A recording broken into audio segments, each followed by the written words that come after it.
Hi everyone, welcome back to Baka Bitches. We are two 30-something-year-olds who love to drink and talk about anime. So I'm going to go ahead and pass it off to Hannah to quickly go through our anime disclaimers. Yes, because you'll need them just in case you don't want sensitive ears listening. But yeah, this is fair warning, a podcast that we're going to be talking about there's going to be language, there's going to be cursing because we're drinking, there's going to be drinks. So What the fuck are you talking about? I know. What kind of fucking language is happening in here? This is bullshit. It's a family show. So sorry. Please don't watch this with your family. Yeah, don't do it. Watch it in private. With the door closed and locked. But yeah, so there's going to be language.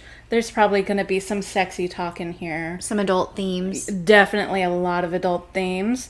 And that ranges references from, to sexuality. Yes, sexy sex time and daddies. Lots of daddies. So many daddies. All the daddies with an I-E-S. Daddies. Daddies. Probably some dark elements, some things that might be uncomfortable, death, sex, violence, drug use, heavy themes. We're gonna talk about it all. So if you're a little sensitive about those subjects, please just be aware that it's to your discretion, and don't come at us for watching in dub. Okay? Mostly don't come at us for that because we are Baka Bitches and we are not reading subtitles. We are not. Maybe on our own time, but this is podcast time and we gotta go with the English. We gotta go with the English so we absorb it all. Enjoy, guys. Enjoy.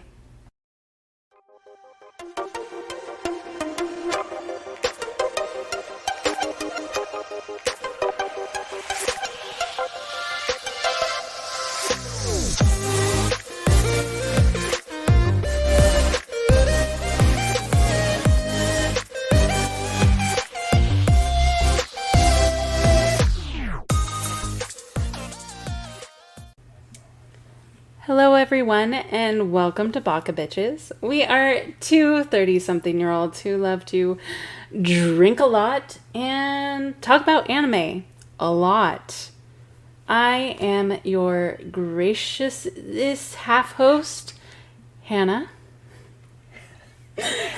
I am the other half gracious-ish host, Stephanie. It's true. We're just full of grace. I'm mostly a Baka bitch, but okay. Yeah, it's true. A gracious Baka bitch. Graciously Baka-ing all over the place.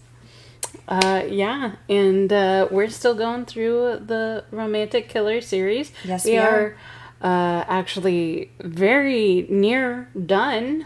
Don't talk about it. I know, but we are on gonna episode go 10. on forever. Only in our brains because, we're going to make all of that headcanon.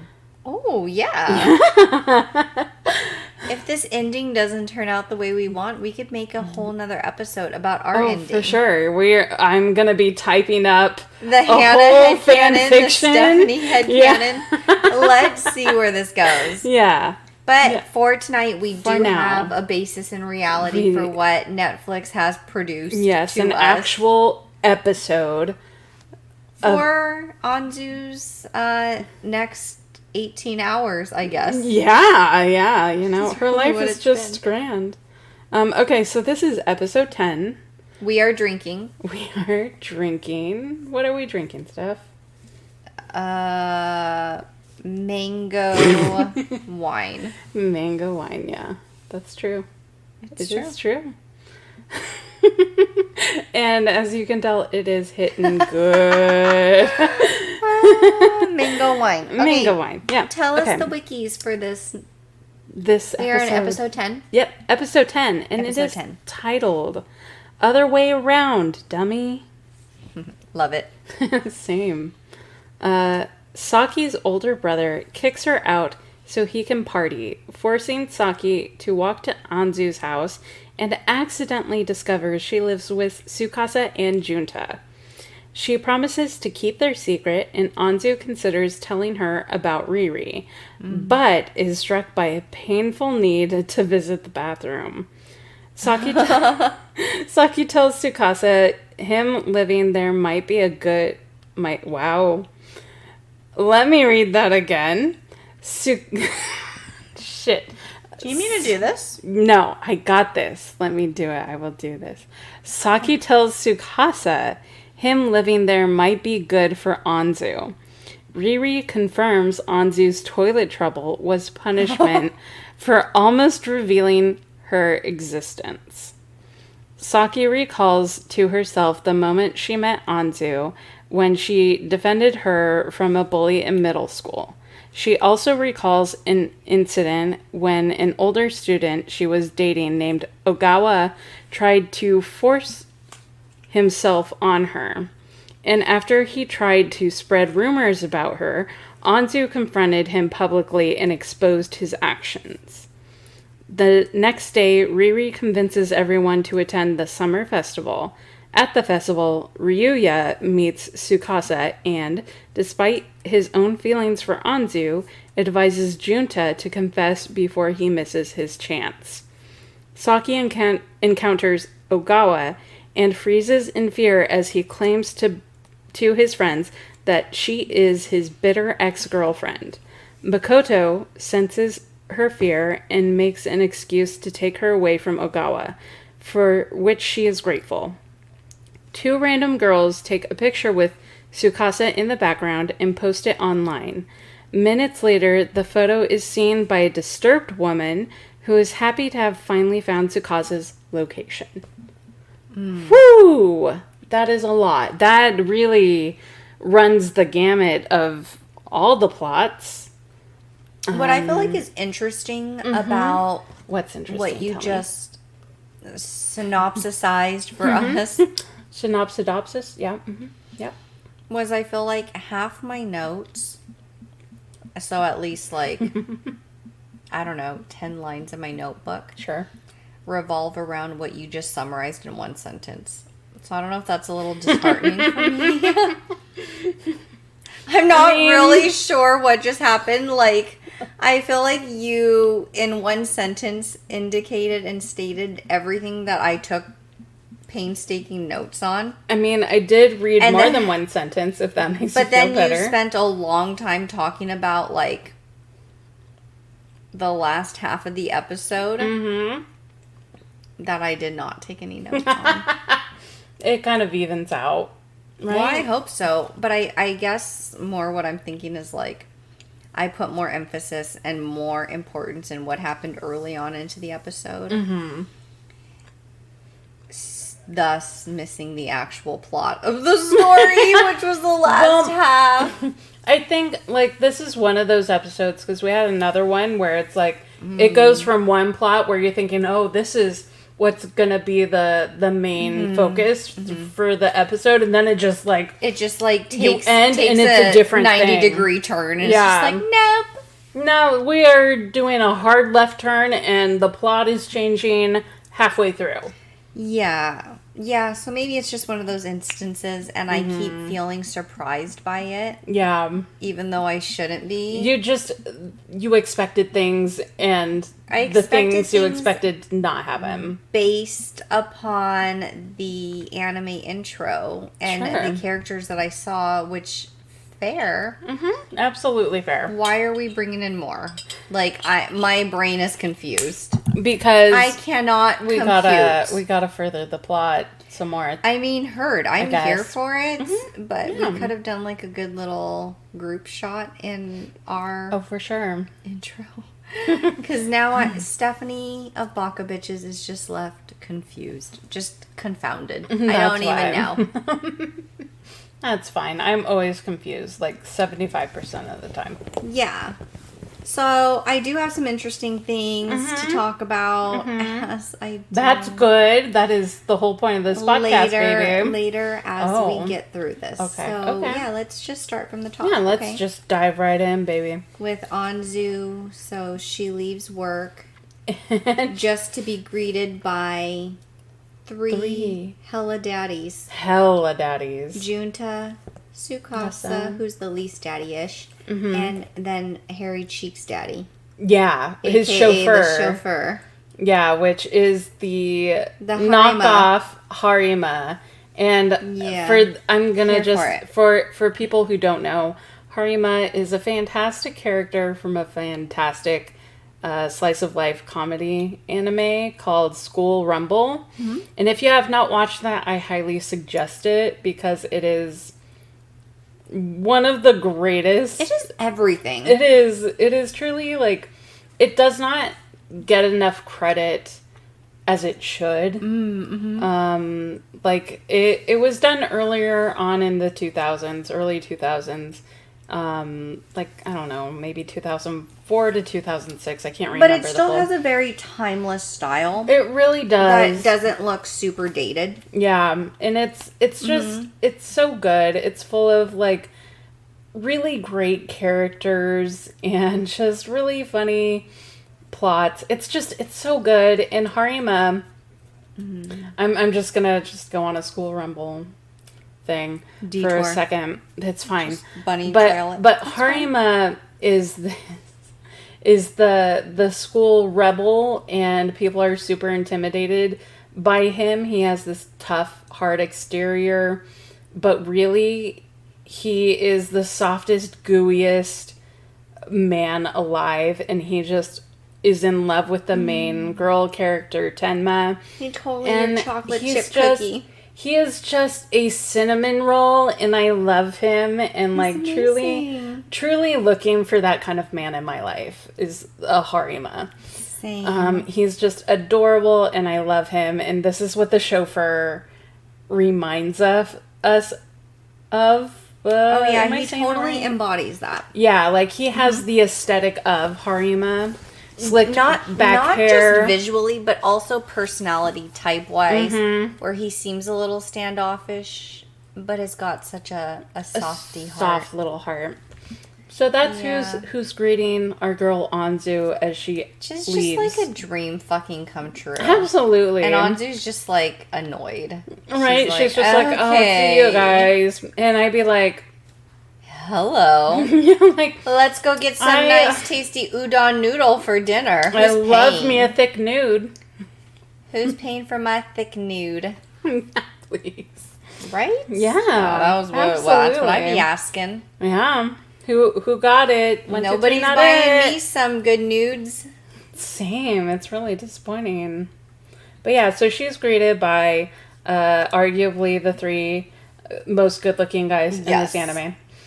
So they go home. Anzu is then describing to the friend that showed up, right? Yeah, because as they're walking home, at least Junta and Tsukasa are walking Anzu home because they all live together. Chauffeur guy and Hairy Cheeks part ways because they're going to go home to a different They had place. only stopped by for a minute. For a hot minute. At a convenience store. And probably because Anzu was there. Let's be real. And so as the three of them are walking home, Anzu and our two lover boys, they run into Saki, which is Anzu's girlfriend. A literal friend who's a girl. Yeah, literal that, like, girl, friend. Friend girl. Friend girl. Friend girl. The more you say it, the more awkward it sounds. That is my goal. She's a friend girlfriends. She girl that is friends with Anzu. Beep, boop, boop. In case we have not made that clear enough. Boop, boop, boop. And so they run into her, and Anzu's like, oh shit, I can't explain, because clearly walking with two boys, really hot boys, at night, very, very salacious.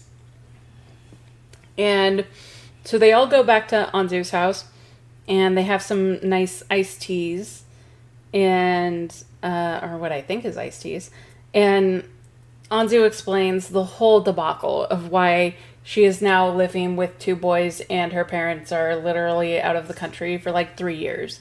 And to go to America. Yeah, to live in America. We all want to be in America. America. Want to live in America. That's what I was thinking about. Absolutely. Honestly. West Side Story, baby. Yes.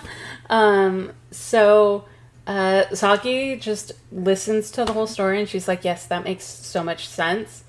And honestly, like, that's me as a friend. Like, that is you. You listen really to all my stories. And I accept every bit of it. I'm like, yes, okay, that totally makes sense. I'm here for it, fam, and I support you. Oh, thank you. Is that why you're so supportive? Yeah, truly, because I'm like, yes. My stories are not that good. But thank you. Thank you.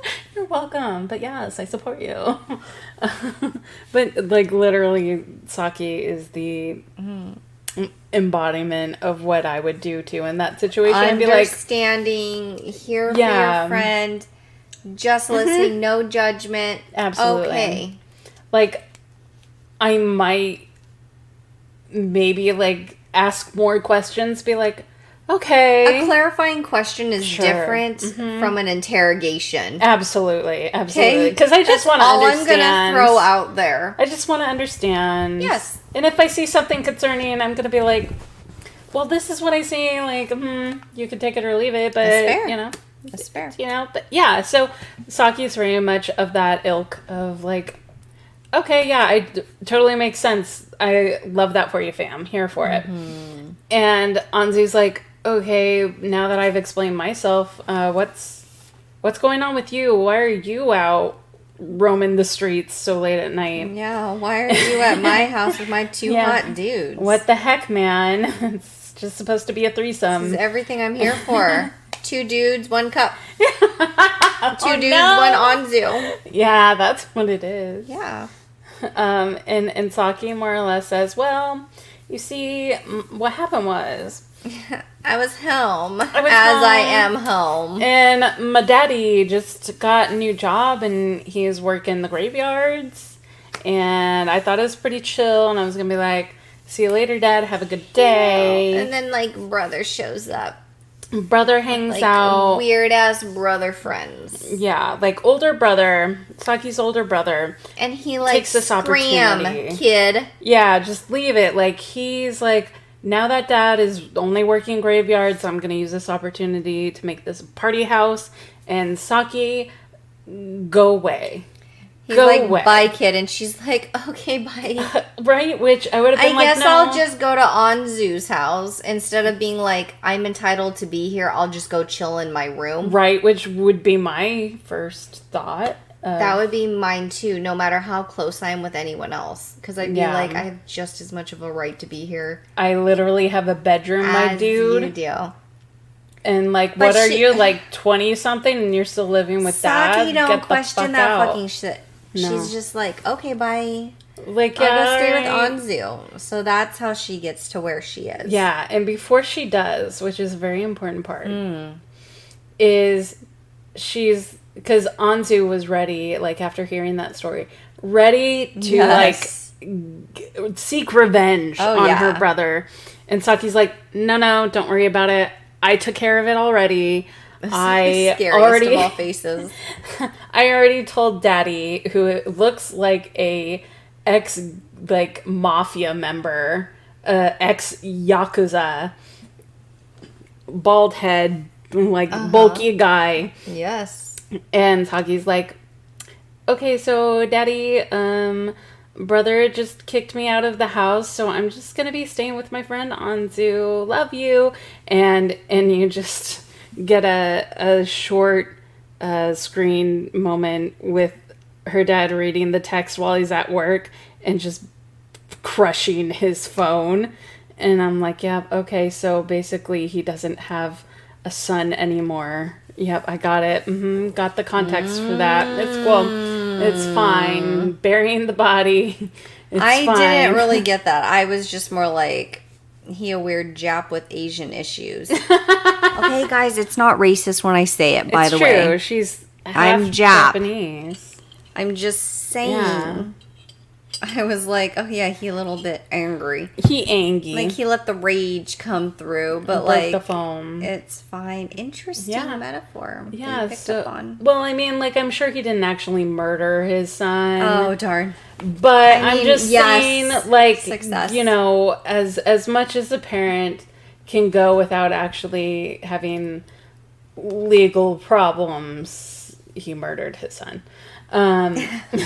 So No, he hired someone to do it. He hired Anzu. Anzu took care of that the cement bricks, something water, ropes, it's fine. So Saki is able to sleep over at Anzu's house in her room, and this is when Anzu just thinks to herself, oh, actually, like, it's really insane that I never told Saki about what actually is happening, because she took it so well about me living with 2 boys. And she's being a genuinely good friend. Genuinely good friend. I can trust her. Yes, of course, it would make sense for me to tell her about the magical potato. She's gonna believe me about everything that has happened and why I'm actually living with 2 boys. And she was like, hey, Saki. And that is when the tummy troubles hit. Truly, Anzu was living her best millennial life at that moment, because her body just rebelled against her.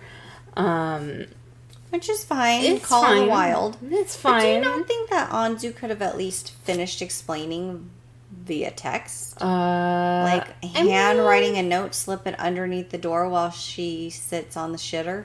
I'm just saying. I guess so. I feel like there could have been loopholes around this. I guess so, but like the old poop hole loophole. Okay, but loophole.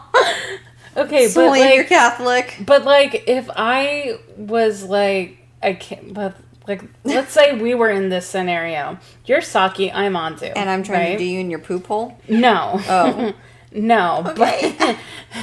But I'm like, hey, I have something to tell you, and all of a sudden, IBS hitting out of nowhere. Sure. And I have to run to the bathroom. Yes. And you are now in the bathroom. I am now concernedly waiting for you in your room. You're not that concerned, let's be honest. You're you're just chilling. If you are in the bathroom ever, yes, I'm concerned. Okay, that's fair. Because you go to the bathroom once a month. I don't even know.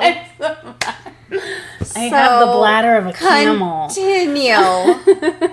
But you don't hold much credibility is all I'm trying to say. That's fair. I know, this is why it's such a wild, made-up scenario. Yes, but in this scenario... It would be a wild scenario. But in this scenario... Yes. I'm running to the bathroom. I'm in the bathroom for a couple minutes, and then you get a text from me. And I'm like, okay, what I wanted to say was a magical potato entered my life, made all of these men come over into my life and intrude it, and I'm supposed to fall in love with them and make babies with one of them, because Japan population declining birth rates. Yeah, you would be like, amazing. Okay, Hannah, whatever. Which one do you like most, and how can I make this happen? But that would be me. But would you? Okay, but yes. No, because then you're just no. You are deflecting here, oh, okay. And I will tell you why. Okay, because you're just straight up talking about love connections and who you want to make babies with. But I literally told you a magical potato came out of my TV screen and made this magically happen. No, I'm here for that. But you would believe that? You would believe that. I would believe that you believed it. And I would be trying to make it happen for you. I would be okay, Hannah, crazy. Whatever you say to make this happen in your brain, and all I see is 4 hot-ass bachelors trying to get with you. I don't care if you're saying it's a potato did it. A magical potato. A magical potato that's done it for you. Floating around. But I can see the proof of here's the dudes, and it's a little odd that you're calling it a potato. Potato. I mean, but I'm here to make it happen. Let's do it. We're doing it. Let's bachelorette it, Hannah. Okay. That would be me. Okay, like Bachelorette the show, I'm handing roses to people. Yes. Okay. Okay. Or that's whatever. Handing them Pockies. I don't care. You don't- Whatever That's shit. fair. You're just handing them kittens. That's fine. Handing them things that prove like they can move on to the next round. Whoever ends up with the most kittens gets to marry you. It's me. I end up with the most kittens. I have a mansion of So kittens. many kittens. Pyramid of kittens. Yes. Yes. Yeah. No. Okay. I guess. You underestimate my loyalty Truly. for hoes I before think- bros. I think you're just determined to set me up, and so you're like, yes, That this is fool, true. That is this true. fool finally has a swarm of men around her. Yeah. Okay. That's fair. That I guess I'll take it. I'll accept that answer. But yeah, so I mean, really, Saki doesn't even get to that point because Anzu Dashes is off dying in the bathroom right and now. then Riri snippets it with the fine print that went along with It all really the was. stipulations for her scenario. So Anzu just kind of gives up. She's like, Yeah, okay, she's whatever, like, I'm not going to okay, talk about it. It's fine, I guess. And she's now the host of a frat house, Yeah. apparently. Yep. Just everyone. I mean, Everyone and That's their hard. sister is now staying just over. Yeah, co-ed mingling. It's fine. And so she finally gets back to bed, and Saki's like, "So, how's your tummy?" And she's like, "It's okay. It still hurts, but I'll make it." And Saki's just like, "Okay, great, awesome, love that for you, fam," and is just ready to go to bed. And I think this is where we get some sort of like flashback memory times of when Anzu and Saki first kind of meet. Yeah. Which is this is when it's middle school. And Saki is walking with two other girls, we don't really know them, and another girl purposely bumps into Saki, and Saki's stuff just typical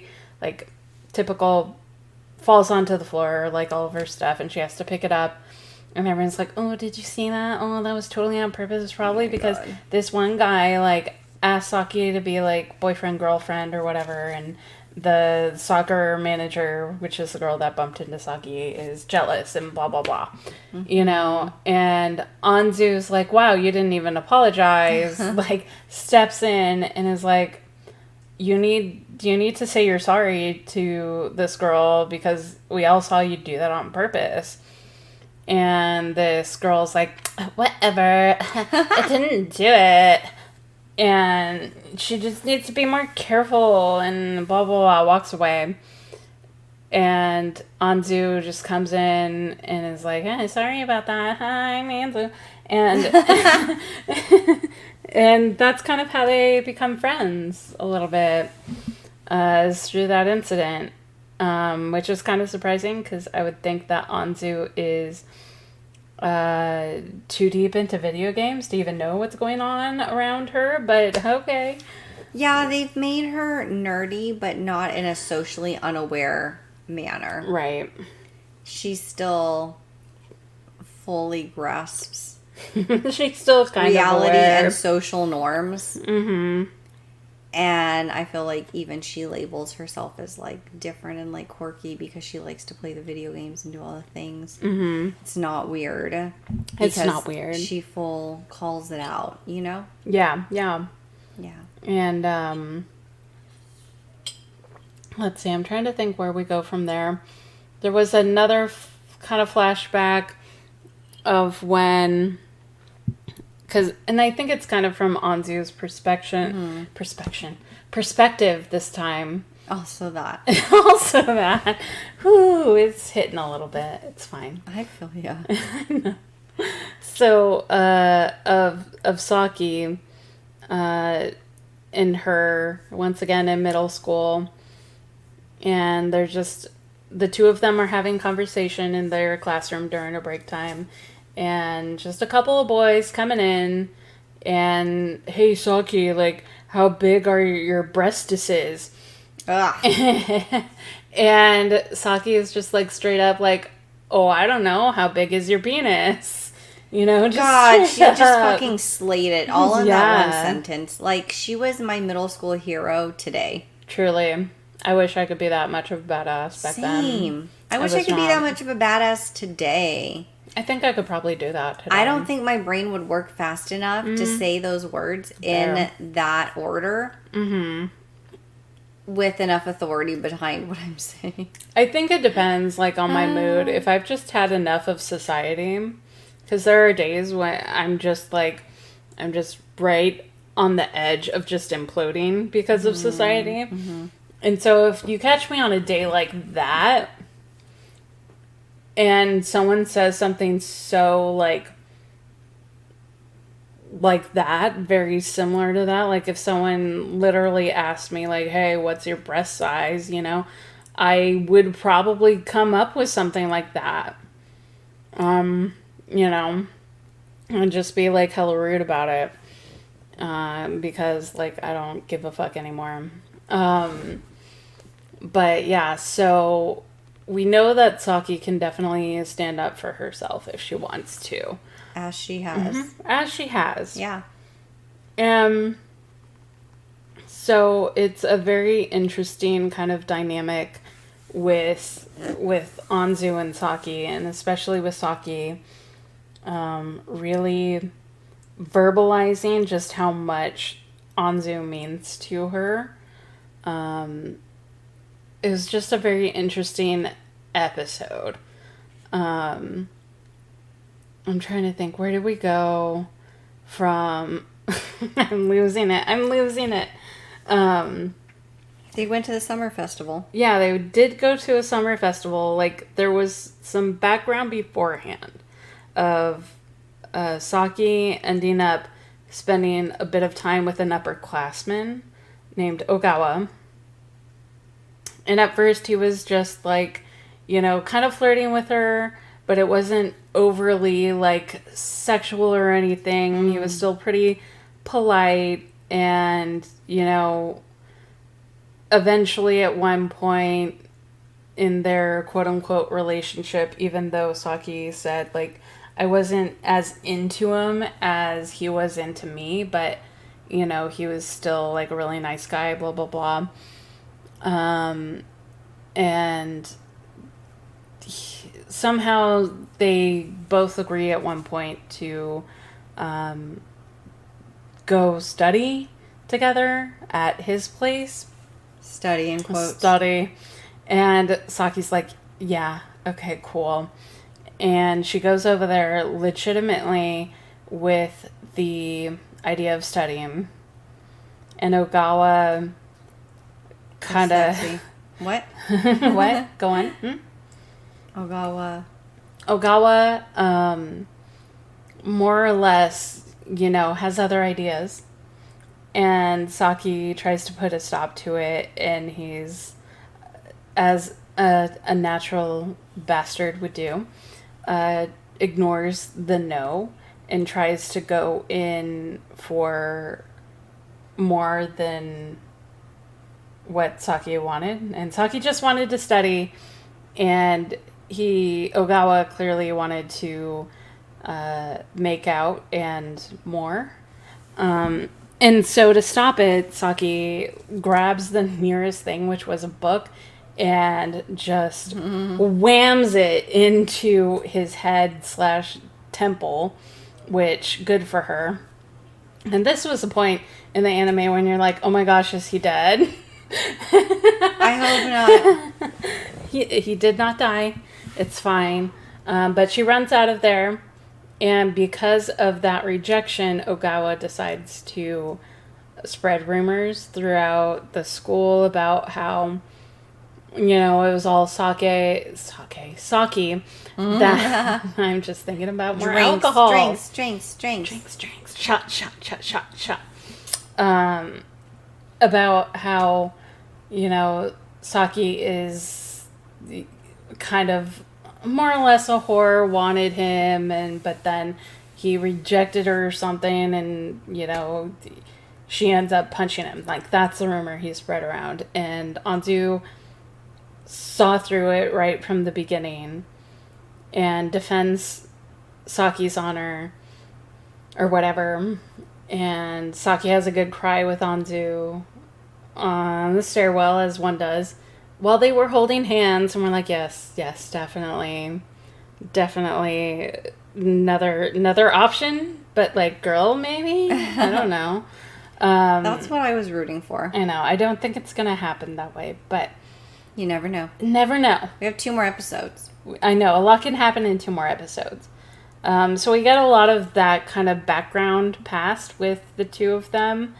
And then, because it's summer break, humanoid girl Riri is coming around. She's like, fireworks festival, we're gonna go, let's go, we're gonna do it. And Anzu's like, nah, hard pass. Tsukasa's like, yeah, gonna hard pass. I have other stuff to do. And Junta is the only one like, I wanna go. I wanna go see the pretty lights. So because of Junta wanting to go to the festival, Anzu decides, well, if he wants to go, then yeah, let's all go. And so of course everyone else has to go. Of course. So they all decide to go. All of them decide to go. And Riri gets them all dressed up in the yukata. That's what you do? Yeah. And all the girls are dressed up. So Riri, Saki, and Anzu dressed up in the yukata. Well, and so are Junta and Tsukasa, but the guy yukata is looking good. Everyone's looking spiffy. And just wear it all the time. Seriously. I love that. And they go to the festival and they have like they didn't really do too much at the festival. Yeah, we didn't see them do many activities. No. They kind of just chatted amongst themselves. They walked slowly. And then decided to divide up for food and then meet back together. Mm-hmm. And that's when some of the drama happens. Yes. Because Saki gets in line to one food stand and runs into Makoto, which is one of Tsukasa's friends, which we've kind of talked about before. And she's like, oh shit, you're Tsukasa's friend. And he's like, oh shit, you're Anzu's friend. Oh, it's great to see you. Hey, you want to hang out? Oh no, I'm here with my sister and I'm like her gopher. Like I have to run all of the errands and she'd be pissed if I just didn't do that anymore. And so Saki's like, oh, bummer. But that's when her past comes back to haunt her a little bit. And Ogawa ends up going in line too. And she's like, oh shit, what are you doing here? You know, not that it's a public thing at this local spot. But I guess one of the guys that Ogawa was with was like, oh shit, like, you know this cutie? Oh, she's so cute. You should date... I should date her. No, wasn't he saying he should date her? Yeah. And then he was like, no, good luck. She's like an ice queen. Yeah. Like, oh, damn. Like, just being hella rude. And Saki doesn't stand up for herself, which is kind of... bizarre. Yeah, not her personality, but, you know, like, I guess it she can was just be... shut down by him. Yeah. Maybe because they dated previously. Yeah, and he, like, tried to force himself onto her. And so, like, that's pretty fucking traumatic. It was gross. And, like, yeah, like, that's not okay. Mm-hmm. And so she doesn't stand up for herself, and that's when Makoto's like, whatever, let's just leave, and, you know, in order to protect Saki. And so Makoto drags her away, and they end up running into everyone else. As they do. As they do. Anzu with her, like, candied apple. For dinner. And Tsukasa has his probably tokayake or something. or however you say that. Takoyaki? Takoyaki. I'm dumb. It's fine. Takoyaki. Takoyaki. And, so they all kind of meet back together. And, then Anzu's just like, oh, we should take more pictures. And kind of a few feet away, there's just two random girls like, oh, we should take so many selfies. And one of the girls is like, do you think you should blur like some of the other people in the background? To be polite, whatever. And the other girl's like, nah, bitch, it's fine.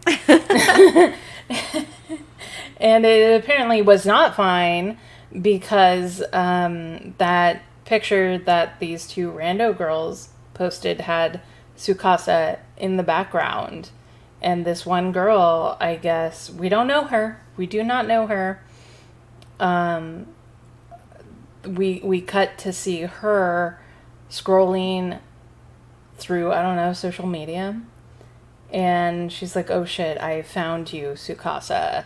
And it's very, like, foreboding. And they just leave the episode like that. So we go from Saki and her drama to fun firework festival where everyone is together, everyone's kind of like happy and chill and vibing, to like, oh my gosh, Tsukasa looks like he has a stalker. So, that's the episode as a whole. I don't know. What are your thoughts? Not as intriguing as past episodes have been.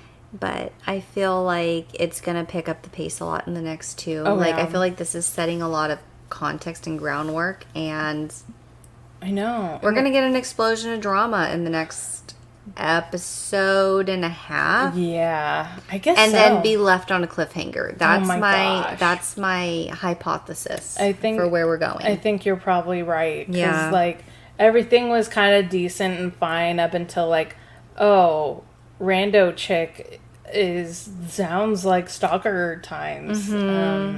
So I can only imagine where that's gonna go, because we've never really had any inkling of that. Like, I know Tsukasa in this episode mentioned, like, he forgot his ball cap and he was really nervous to be out in public without it. And then he's like, okay, it's fine, it'll be fine, I'll be brave, it'll be okay. And I guess maybe now with that last, like, 30 seconds of the episode and seeing this girl on her computer in the dark, just social media stalking Tsukasa, it's almost like, oh, maybe he did have a valid reason as to wearing this ball cap after all. Right. I don't know. I hope we find out. I hope we get some answers. We need answers. We need answers. And so much more hot guy time. Mostly that. Baka, bye!